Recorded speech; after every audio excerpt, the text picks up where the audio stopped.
In all the different jobs I've had, I never actually thought much about HR until I actually had to deal with them. And then when I dealt with them, I found all the experiences I had with them were negative and detrimental to my well-being. So I found that HR are definitely not your friends. They're not there to help you or to solve your personal issues. They're there for the company, pure and simple. Once you realise that, you'll understand why they are the way they are. Let me get on with what I've experienced with HR.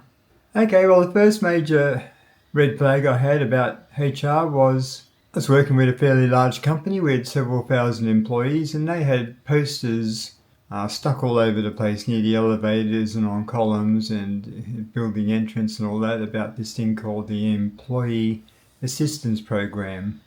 So I'll just pop up a picture of something similar to what it was.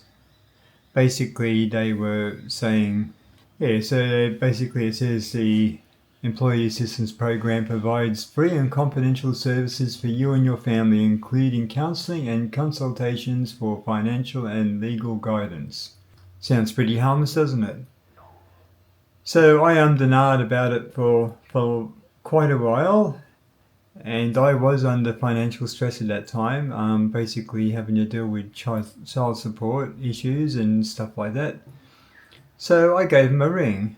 Don't forget, this is HR that I'm calling, not some third-party organisation. So then they started asking me all these funny sort of questions, which I thought were nothing to related to my financial thing, how does it affect my anger and all that type of stuff. And I thought, well, that's a bit odd.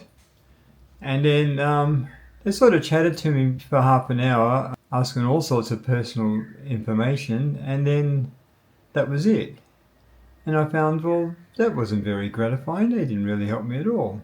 And then maybe an hour or two after that, I get my boss calling me up, and he looked quite annoyed. He didn't directly say anything about my conversation with HR, but I could tell that HR must, once I rang them and told them about my grievances, my financial hardship, they rang him up, and it looked like he was annoyed that he actually had to deal with me. So that whole incident put me in poor standing in the team and with my manager. So I was thinking, you kids. I talked to them in confidence. The poster itself actually also said in confidence. So I thought, well, I'm talking to you in confidence, and the first thing you do is running your mouth off to my boss. That was the first stint I had with them.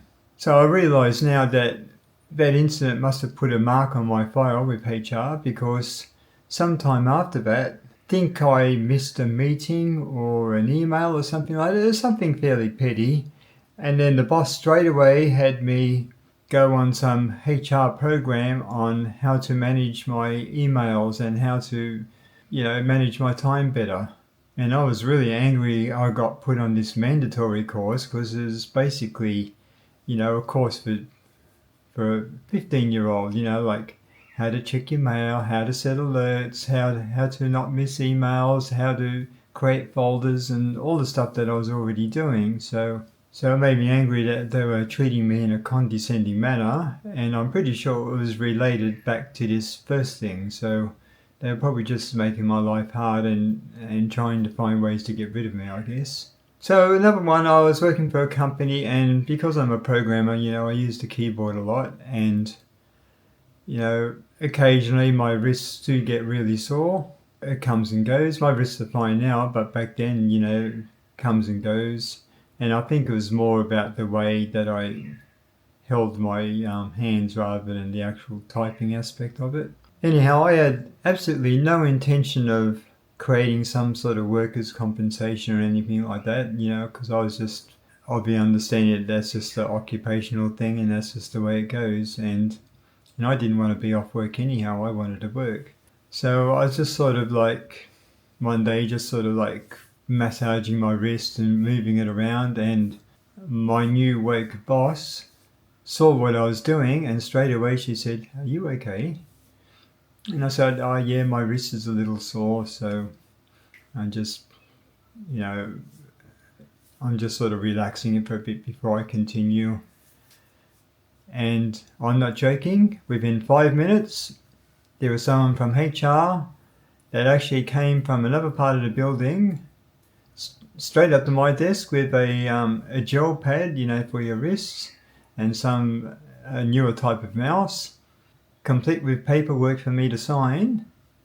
And I was thinking, holy cow, that's pretty quick.